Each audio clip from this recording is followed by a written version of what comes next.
got a red button at the top corner, so that means we're recording. Welcome, Tara, to the show, the podcast. Got to get used to saying podcast on this one because it's not a show, it's a podcast. So thank you ever so much for joining us. We're joined by Tara today from Strictly 1 in 32 scale, Strictly figures. And I've only known you for 2 years and I still have to look at the sign just to get the order right. How are you doing? I'm well, thanks, Pete. You? Brilliant. I'm not bad. I've been a busy day at work and I'm here. This is exciting. I've been looking forward to this all day, which has been good because so many of us talk about you in the live shows, in our videos, and see you at the shows, but we don't actually get to find out what makes you tick because you're always doing a business. So thank you for giving up some of your precious time. No, it's my pleasure. It really is. Excellent. So tell me a bit about yourself. What when you're not doing slot cars, what are you into? Sorry, slot car figures.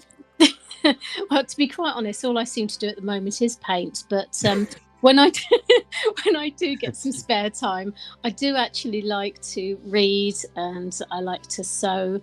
So and I've got a really weird obsession with jigsaws. They're not normal jigsaws. They're ones where you don't have a picture to go by. It's just a clue. No. We jigsaw. We're addicted to Ravensburger jigsaws. So so it's good fun. But like I say, I've hardly had any time at all. Particularly this year, it's just gone absolutely crazy. Excellent. But I love it. Yeah, go on. But I absolutely love it. So that's the main thing, isn't it? Exactly. How long have you been doing this for? God, I think actually, it was during COVID. That's when it all kicked off. It was my previous job in events, because we were steampunk traders. Everything just stopped because, of course, we couldn't have events. We couldn't do anything. And the things that we made and sold, you needed events really to go and buy our things. So we were sorting out the garage one day, came across Steve's old Scalextrics, and we thought, well, we might as well sell this. And then we looked and thought, well, why don't we just put it up? Yeah, have some fun. And that was it. So then I started painting some figures for Steve, and he put some pictures on Facebook, and people said, well, will your wife paint me some? And I said, well, why not? And it was really strange because Waslot saw my painting and contacted me and said to me, would I like them to supply me? So it started from there, my relationship with them, and it's just grown. But cool. I'm very lucky, really, because if it hadn't been for COVID, I wouldn't be here today. Fantastic. And so that was what you did before. You was a steampunk trader. Yep, I used to go to events in a corset. Wow, the cogs are turning. See what I did there? And steampunk Victorian cogs. Outfit. Oh, okay. This is getting more bizarre by the moment. Fantastic. Is it just figures you paint? Do you paint other stuff? No, I mean, I paint buildings as well. And I've also had customers just say to me, if I send you a model, will you make it for me and will you paint it? And I got sent a metal model of Don Quixote. Right. I think I've sent you a picture, but basically I had to make I'm going to put that up now so people can see it. There you go. So go on. I made that for the customer. It's a metal product, and then I had to paint it for him. And I also had to make a farmhouse. Well, originally the guy said to me, if I send you this model, will you paint it? Don't bother putting it together, just paint the sides and I'll glue it together. Well, when the box turned up, it literally was like a Lego, a kit of Lego. That was all it was, tiny little 1/32 scale bricks. So I sent him a picture and said, really? And he said, go on, make it for me. And it took hours, but it was brilliant fun, but not something I want to repeat. Oh, damn it. I was going to ask you if I could get one. I'll deal with you later. Damn it. All right. You can have the Don Quixote. I'll let you do Exactly. that one. So That was good. that's really memorable, and as you can see from the image, really pretty detailed. How long did it actually take, would you say? From making it from the beginning to the end, painting it as well, it took me about 3 weeks. Oh wow. Because once you've because the metal models, you've got to clean them, you've got to prep them properly, you've got to shave off any nasty little sharp bits, you've Yep. also got to fill them. Once you glue them together, you have to put a proper metal filler in there, because otherwise you've just got these unsightly little ridges and holes in the model. So that took most of the work, really, and then after that, painting was the easy part. Yep. Fantastic. And I did enjoy it, though. okay, and roughly sort of just scale of economy, how many figures can you sort of paint in a day, in a week, or does it vary on your lifestyle? Yeah, no, I mean, I don't have a life. Not anymore. Steve said I spend more time with my figures than I do with normal people. But, whoever the normal people are. But no, I generally work Don't on get me about started on what normal people are. I normally paint probably between about 30 to 40 figures at a time. And that way I don't start fiddling with anything before I should put another coat on something. Because otherwise, if you've just got one item there, you just want to get on with it. And that's when you mess it up. So Yep. I like to take my time. So if I've got that many to work on at the same time, it stops me from picking at things. But so if you're painting a few of them at a time, I noticed from the trade fairs, the UK slot car market or the winter markets in Gaydon, that you have, and I picked up on it on this actual particular last event, you have the same figure, but painted in a variety of different ways. So when you're doing a batch of 30 figures, let's say, would you be doing 10 of one the same, 10 of the next the same, but different colors on each of those figures? No, I try not to do the same figure because otherwise it can drive you round the bend. If you're looking at the same figure and thinking to yourself, oh, I can't do the brown trousers twice, I can't do this top in this colour twice, you start picking at things and you never seem to get it right. I've tried that before, it just doesn't That's work. a great tip. I just tend to put one of each there, concentrate on those. I imagine that they're people that I either know or I've seen at a show or out when I'm shopping, and I try and recreate what they're wearing. That's a good strategy. I thought you would have went to the excuse me, thought you went to the catalogue and just literally went through the catalogue. My catalogue's eBay. Yeah. Yeah, you don't get the little woods anymore, do you? It comes round. No. Are you showing your age now, Pete? I know. I just thought that as you said it. You'll be talking to your stamps next. On it, we used to do that as well for the butchers and the green and all that. For you give them like a couple of quid extra a week for a stamp, and then at Christmas you had your goodies. But that's how we used to get clothes when we were growing up. We would have my mum would order them for the catalogue because she could pay like £2 a month for a year, and we'd have school clothes and stuff. It wasn't really a financially great place to grow up. Bless her, she did her best. Well, my mum used to make all our clothes, and as soon as I could sew, then I had to make them too. So we learnt very quickly how to do things like that. Cool. All of the presents we did were homemade. It was just the way we did things. Well, Vinny's the same, my brother, and long may it continue. For my birthday, I get a flapjack. Brilliant. He'll cook us a flapjack. Oh, he's got skills. I make works for me. Yeah, I make chocolate fridge cakes for certain people because they absolutely love them. I do a grown-up sort of version. And so I tend to do that for a few people that, you just make token presents for. Yep, indeed. And do you give any figures to anyone as presents? I do. Are you putting something down on your Christmas list? Yep. You want one of the naughty ones, do you, Pete? Nope. No. No encouragement. You'll have to give Santa your list and see if you've been a good boy. Okay, I'll sort it out. I'll put it on the list. I'll put it by the chimney over here, the old coal chute in the basement. But tell me then, because you've been painting figures for now 3.5 years ish. Yeah. So 3 years before we actually thought, hey, this could be quite good fun. What's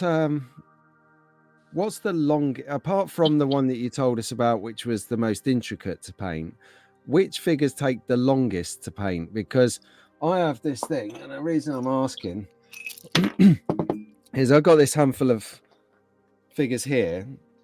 Yeah. I got this one here, which is supposed to be holding this flag. I got that with, I think it's the cafe, which means it was December last year. Oh, is that little Wendy the one with the tray? No, that one's Wendy with a tray. Yep. So there you go. I've sort of half done her. And then some other people. Hot Dog Man, I love that. And then some other stuff. But see, it takes me, and I get what you say now. It's a great tip where you paint a load at a time, because I've been doing one at a time, and I love it, but it can get tedious. Yeah. It can get really tedious. And then you go over the belt wrong, and you're like, oh, I've got to do the whole thing again. I've been so now I spray carts. No, I get days like that too, and there are some days where I just should have stayed in bed. It could be that bad, but I think that's why you have to just do so many different ones at the same time, just to give you a bit of variety, really. But I mean, I do get some that are really intricate. Things like there are figures that I do that are wearing flags. The flags take an awful lot of time to paint, and they've got to be quite precise. The farming figures as well, they also are really, really quite intricate, because you've got lots of detail on their uniforms. So yes, and I like to get it right, because the farmers do like detail. I was just checking figures that you, and I'm going to put these up on the screen as we're talking through the show. But I was just checking it out, and I can see like the pheasant on the farmer. He's incredible. Like, he's got leaves, different colors. It is really incredible. Here's a funny question for you. When I left Norway, I went to Norway with the army. We used to, every time you stopped for 5 minutes, you'd have to dig a trench, but it was a gift because it's snow. So it's so much easier to dig a trench. You're done in 2 minutes. Yeah. And we were sitting on the airplane out of Norway, and we were like, someone said, here, how many shovels of snow do you think we've actually shoveled? And it was like, what a question. How many figures do you reckon you've painted in the last 3 years? Thousands. I mean, if you think really? For each show, I like to paint at least 500 figures. I also like to keep about 100 to 150 on eBay. And then I have commissions as well. I mean, I've got some people that have regular commissions each month. I mean, one guy has got over 300 figures. And he has a regular commission each month, probably for about 8 to 10 figures each month. And it's never ending. What's he doing? A riot scene? Well, the thing is, though, he hasn't even made his track yet. But basically, his idea, he's got no room. No, he's got basically he's saving everything for when he retires. So he's bought bits of track, he's bought buildings, and he's buying figures so that the day he retires, he can just make his dream tracks. Wow. Are you painting his buildings for him? No, he's got all those. He's gone for the old Scalextric buildings. Oh, okay. Like the plastic style ones. Yeah, he likes the old-fashioned ones. But and I won't hold that against him. At least he's not getting real Scalextric figures, is he? He's buying them off me. No, correct. There you go. Tin. Talking of figures, what would you prefer? Because you mentioned earlier that you did some metal molding, which is insane anyway, because I don't even know if anyone knows how to do that anymore. And now you get 3D printed resin figures. Which do you prefer painting? To be quite honest, it's resin all the way.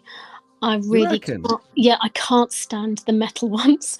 When I realised that Tell me that more. model was metal, I Oh, wasn't it very scarred happy. you. That was funny. Yeah. I just said to Steve, what on earth have I taken on? But to be fair, when I saw the quality of it, it was very good. Some metal models, the quality isn't that great. And also the preparation for them. There's an awful lot of prep that goes on. And whereas the resin ones, they don't need that. And also the faces on them, I don't know if you've noticed, but the faces on the resin ones are so much more detailed. Yeah, I started out and I got most of my figures up until about November last year, always metal. And I quite liked it. I liked the fact that it weighs and you feel like you've got something for your money.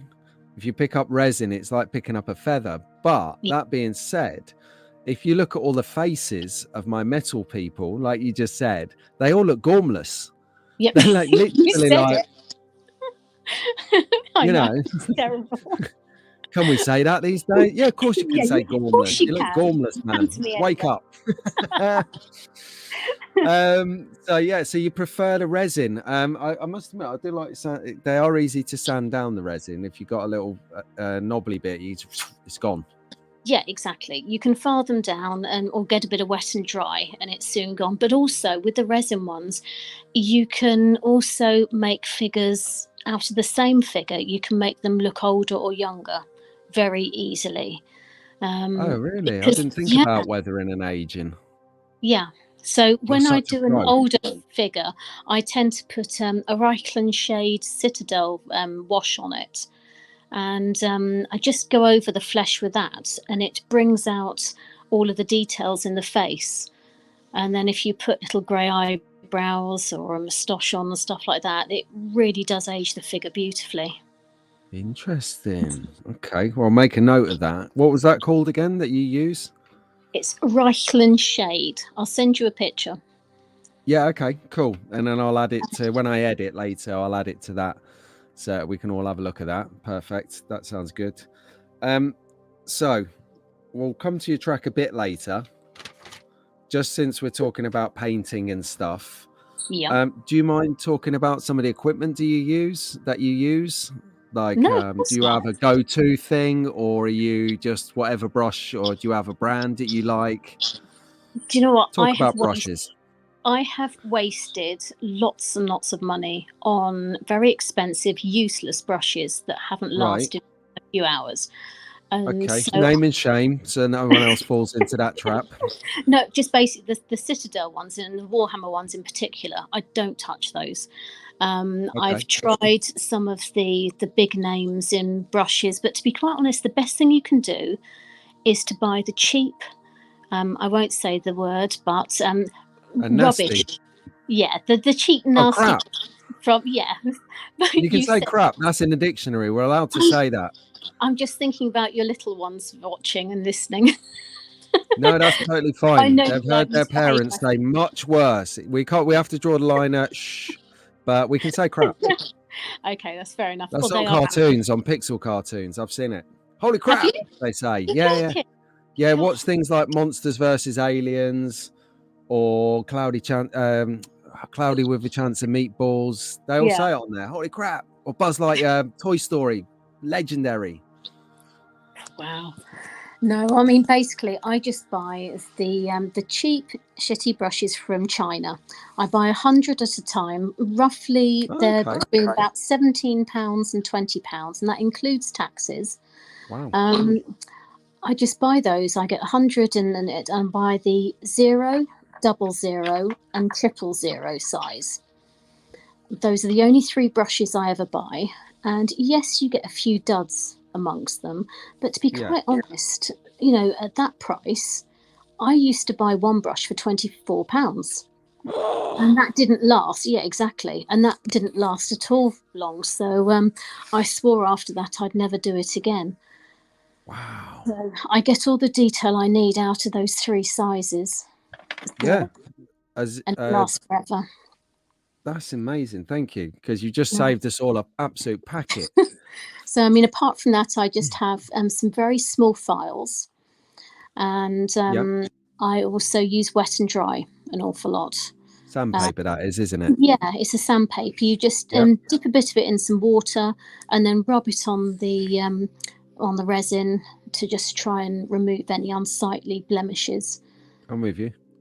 Yeah. And it's brilliant stuff, and it works really well. And that's, to be quite honest, that's all you need. Yeah. Just keep it cheap and cheerful. And don't Do you spend use airbrush? that's cheating. Okay. I mean, somebody did suggest that I used an airbrush for skin, but to be quite honest, I'd much rather just paint it myself. I mean, I know that when you paint legs and things like that, it can be a bit of a pain, because once you start, you need to keep going, because otherwise, if you stop when you're doing, say, a woman's leg, you can leave a nasty ridge on her that then takes ages to get off. Yeah, you have to just sand it out. Exactly. So, no, I tend to prefer to paint it by hand.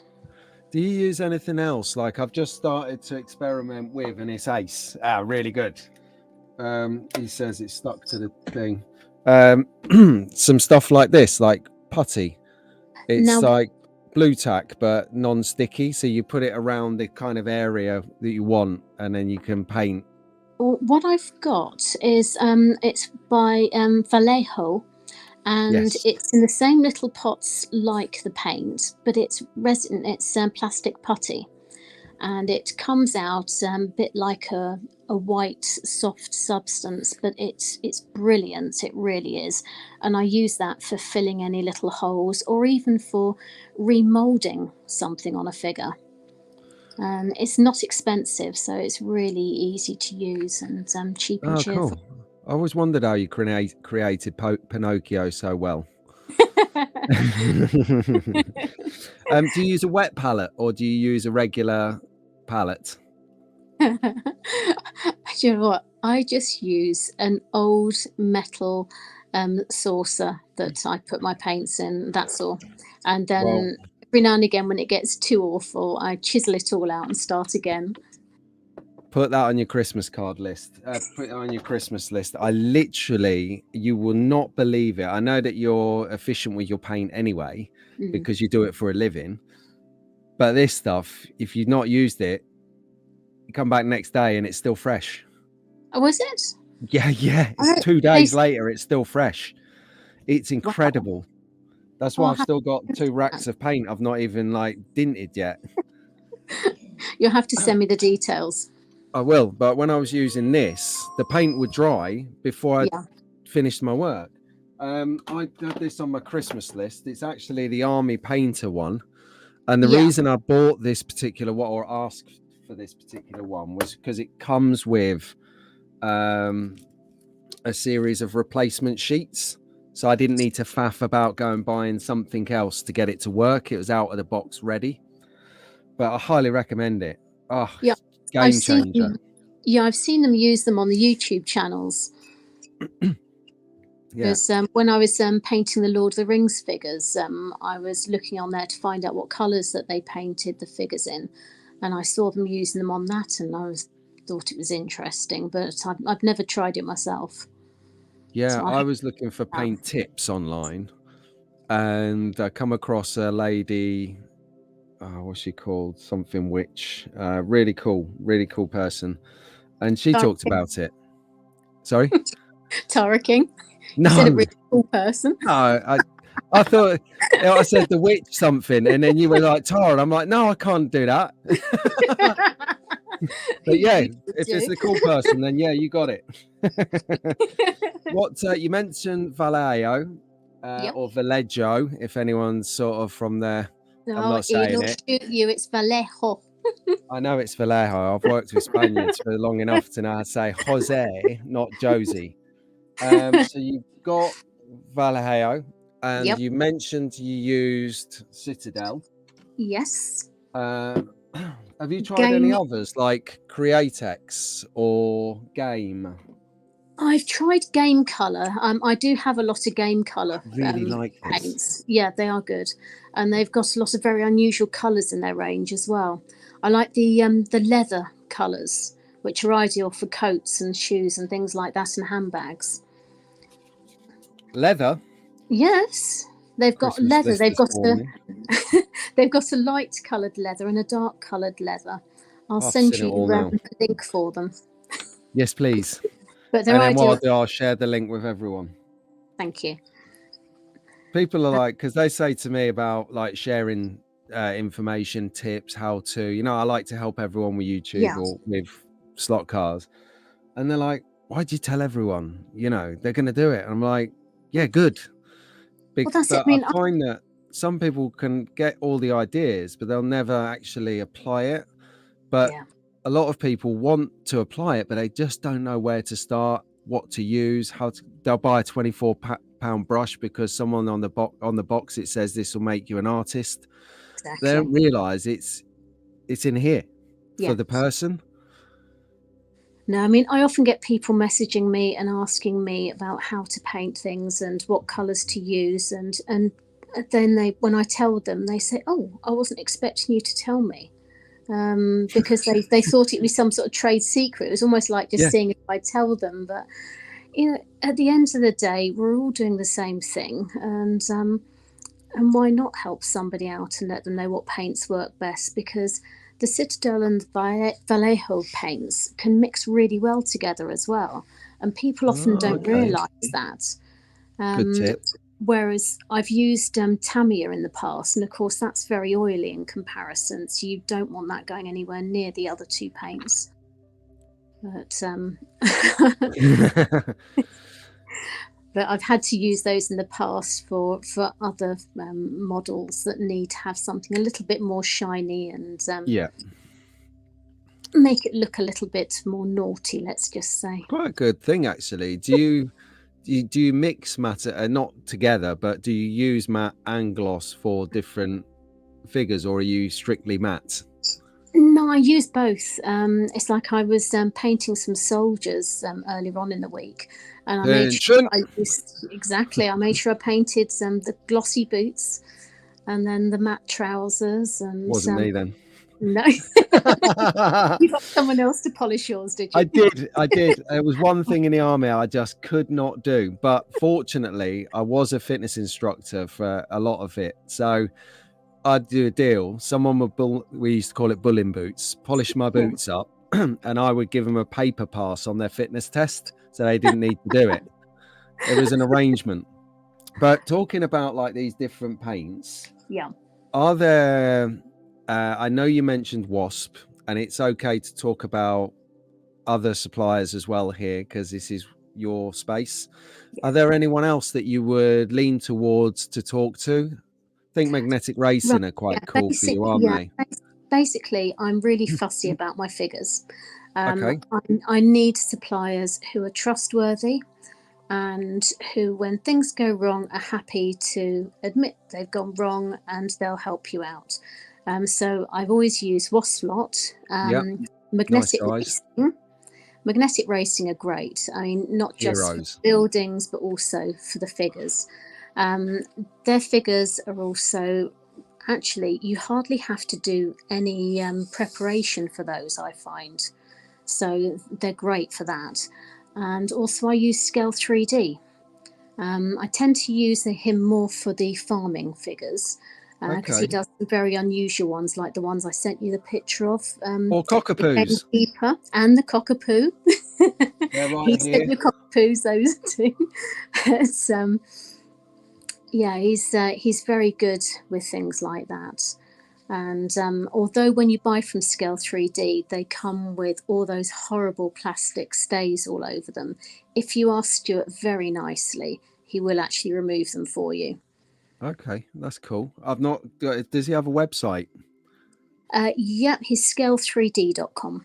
Okay, cool. We'll check that out as well because it's good to know. So, being track fans here, I've been itching to talk to you about tracks because you got a track. You got two tracks. Two, yes. So, first one, what one do you want to talk about first? Our big track. Okay. Is that the That's one that got that. reincarnated out of COVID?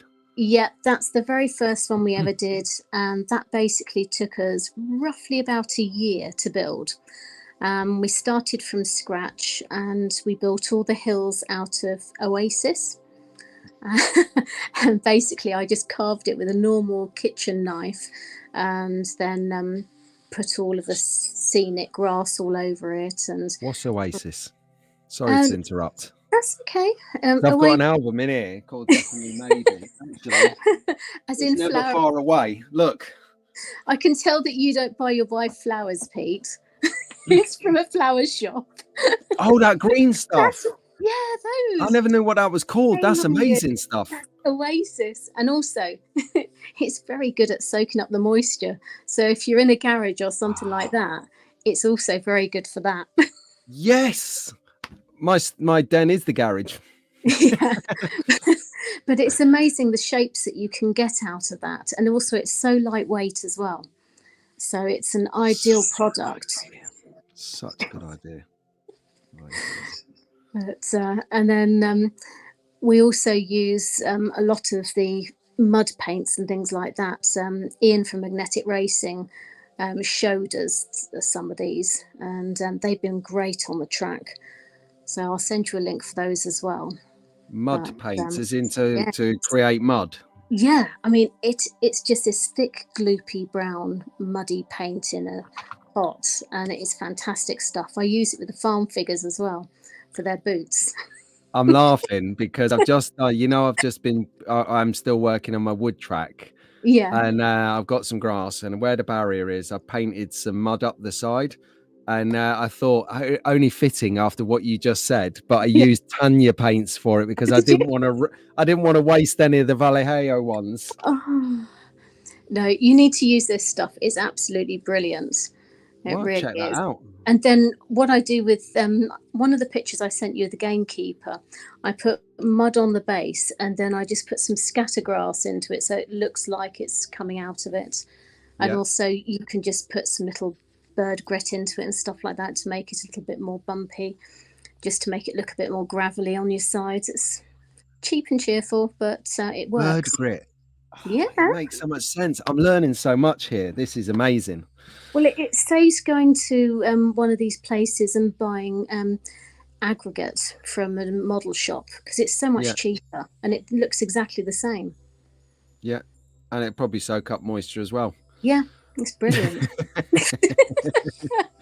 But, I mean, our big track there, I mean, we've got lots of Magnetic Racing products on there, and as you probably can see from the photographs, and massive Falla fun fair. It's huge. I've got like quite a few snaps that are rotating on the screen now, as everyone will see. Is it a Scalextric track? Yes, it is. It's okay, cool. It's a sports Scalextric. Awesome. That's what we like to hear. And then you got another track as well. As if one track wasn't enough. No, well, basically, I used to race an awful lot on that previous track with Steve. And then when I got really busy and he started sulking that I wasn't spending as much time racing. Did I say that? Yes. Yeah, I did. Yep. Yes, I can cut anything out you want. No, keep it. Feel free. But basically, I said to him, well, why don't you have a rally track? You've always wanted a rally track. And so he spoke to Ian at Magnetic Racing and said to him, would he make us one?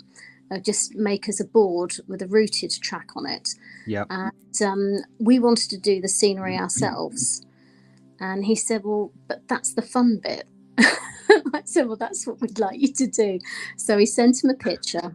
We gave him the dimensions, and basically you just fit it in the back of your car. And it fits on a 6-foot trading table. It's that small and compact. But it's ideal because it means that Steve can go into the room and plough to his heart's content and not sulk anymore that no one's playing with him. Why doesn't Steve bring it to the show in the UK Slot Car Festival? Because then there's loads of people to play with him. He could do. I will come and play. Did you really say that one? Yes. Yes. You see how I'm holding it together, because someone, that was just a straight question to a younger viewer. Brilliant. Some dads are getting some questions now they don't want to know about.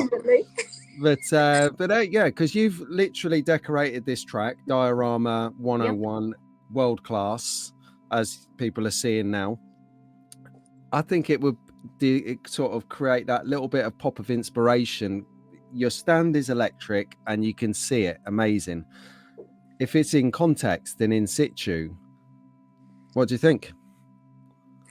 You never know. I mean, I don't know. I mean, Steve is very protective of the track. Don't take it there then. Yeah, yeah. I mean, considering the behaviour of some people, sometimes at the shows, you have to be very careful. Yeah, don't ask Paul at the Goodwood track about behaviour. Oh no, I mean, I might not have listened to his brief, or I was listening to his brief, but I missed the first couple of sentences, which were, the car will drive as fast as you pedal, so don't floor it. So I've got on the bike first. Me and Travis, that slot car guy, are having a competition on the Goodwood, and I jumped on it and I've given it beef straight away, in out, and the car has literally gone straight off the track and into the wall. And Travis is like, he's over the other side of the table, and he's like, looked at the car go past him, and he goes, mate. Oh no, did survive? Yeah, don't take it. Don't take it.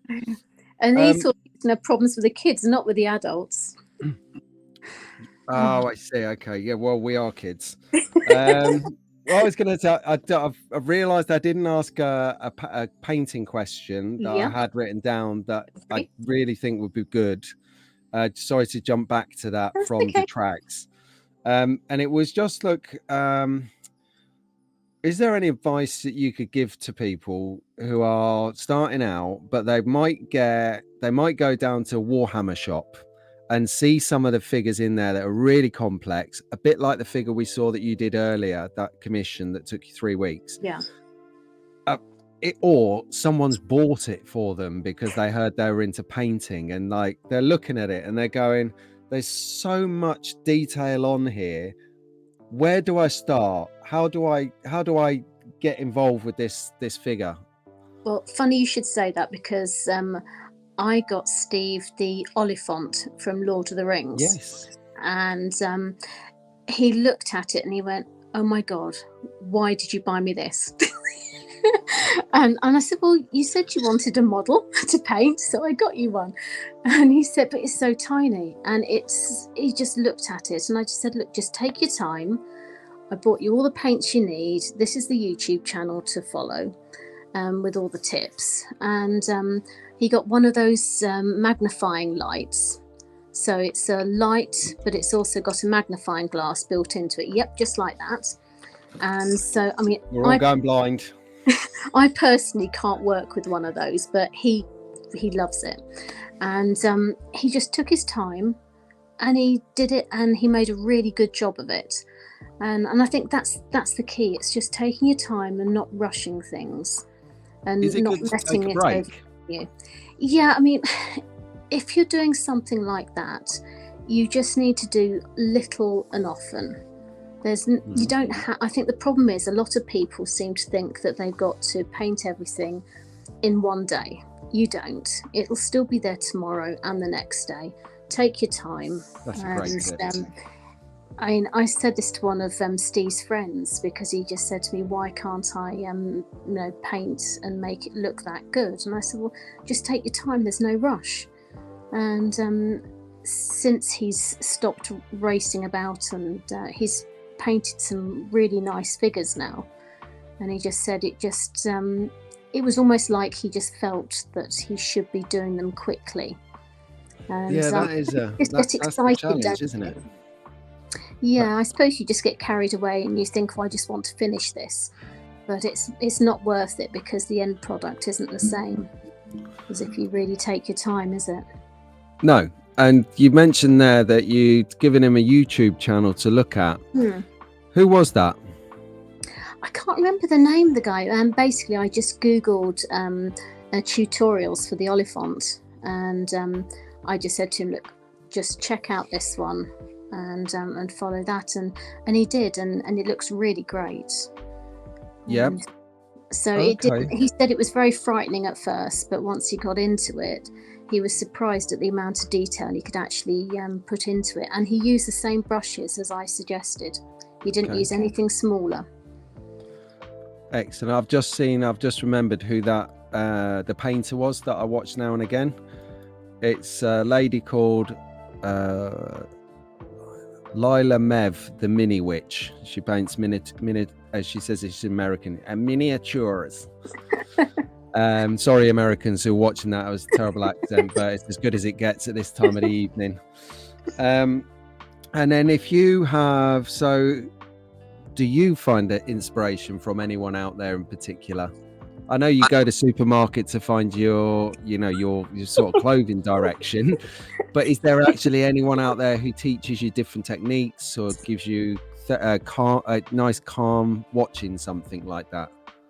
I don't really watch people in that way. I mean, I go out and about, and if I see somebody, then I'll take a sneaky photograph or something like that, and I'll try and replicate these things. But I do like the work that Frank Peter van der Geer does. He makes both magnetic racing buildings and also paints figures. He's on Facebook, isn't he? He is, Facebook and I've seen his stuff. He's really good. Yeah. So, I mean, I chat to him sometimes, and I do like his style. Didn't he just actually, I'm sure it was him. I noticed a couple of weeks ago, he placed a massive order with Magnetic Racing, and he was like, yep, right, I'll be done. And then at the end of the week, he goes, actually, it might take me a couple more weeks. Which I liked, because it means he's not rushing it. He wants to do a good job. That was in that sentence, it said to me what he was about. Yeah, well, I think you can't rush these things. I mean, the amount of people who said to me, oh, I just knocked up their models in an hour and a half. But yeah, I've seen that. I personally don't want to knock up their model in an hour and a half. I want to create a little diorama. I want to create a building that actually looks like it's got a purpose. My other passion is dolls' houses. So I've got 2 1/12 scale dolls' houses that I built myself and furnished. And so I like to think of their models as miniature dolls' houses, really. And also it helps to create scenes for my figures, because otherwise, well, you've seen for yourself, when you go to the show and you see the figures in the cabinet, they don't mean anything, do they? No. Whereas when you see them in situ in a building, they actually make sense. With red lights on. Oh dear. Is that because I'm here? No, I saw it at the show. I was looking for Fifi, and then I established what house she was in. So, I thought I'd sneak that picture in and see if you noticed. Yeah, no. I've not seen the picture. I had to cut it out of the UK Slot Festival video, but I will add them to this video because it's poignant. So I noticed that you actually, on that video as well, that you skipped over the gentleman's club, didn't you? That's what I was referring to. Yeah. That's the building Fifi was in, wasn't it? No, she was in the house. She's in the top window of the little house. I think I skipped past both those establishments. Anyway, we've got some even naughtier figures coming soon. What? I mean, don't get. If anyone's listening to this, if you go onto Instagram and look for Skewer, I'll put a picture up of the page. You'll find what we're talking about there. I don't want to go too graphic because we do have younger viewers listening and watching to get the tips. To pronounce that correctly there, because that could have lent itself to those buildings. So talking about anyone listening, and if we wrap up maybe on this question so we kind of keep it fresh, if anyone's listening and they're quite inspired, obviously I know, and a load of us know how to get hold of you because we're friends. But if anyone's watching and they don't know you and they just tuned in and they want to see some more stuff that they've explore more from these images they've seen or from our conversation, where do we go to sort of check it out? Basically, I'm trading at the Spalding Model Tractor Show on the 1st of October. Awesome. I'm also going to be at the Winter Swap Meet at Gaydon. That's at the British Motor Museum on the 3rd of December. And then hopefully at the NSCC Swap Meet in February as well. So, but in the meantime, Milton Keynes. Yes, at Milton Keynes. And then if anyone wants me in between, then they can just contact me on Messenger through 132 Scale Strictly Figures on Facebook, and I'm more than happy to take on commissions. Also, Right. if you go onto eBay, my eBay username is 2012 Mr. Darcy. Because that lends itself to figures. Well, How did that come about? Because I love Pride and Prejudice, and I'm sorry, but Colin Firth, he's my Mr. Darcy. There you go. I think Mrs. Brown watched that, but I didn't catch that one. Oh, Mrs. Brown has taste. Yeah, she does. I Yeah, watched the remake. Watches all sorts. Yeah, I watched the remake, and it wasn't anything without him in there. I'm sorry. Brilliant. So, Tara, this has been amazing. You've been a real treat. Thank you. It's been a pleasure, Pete. It really has. And well, we're in touch anyway. I applaud anyone out there looking for figures, looking for inspiration for their own figures. Check out Tara's stuff online, Instagram, Facebook, eBay. You can buy them there. You can see them there. Really appreciate you giving up your time, because I know this time is your work time, and that's everything. So I really appreciate it. You're a star. No. And thank you so much for supporting me throughout all these years. I really appreciate it, because without people like you, cool.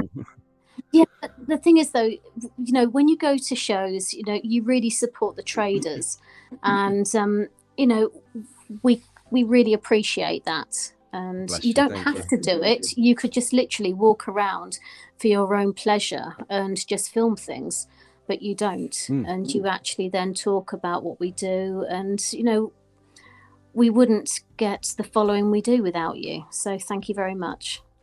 And I wouldn't have content without you. So we're all in the barrel together. Brilliant. Anyway, I'll say I'm going to stop the recording. So stay on the line. So I'll say bye, track fans. Bye, Pete. I've said it before. I say goodbye. I'll see you later. And then they hung up. I was like, no, you're supposed to stay on. But anyway, so we'll do that. So I'll see you soon, Tara. Take care. Say hello to Steve for us. I will do. Bye, Pete. Bye, track fans. See you later. Bye.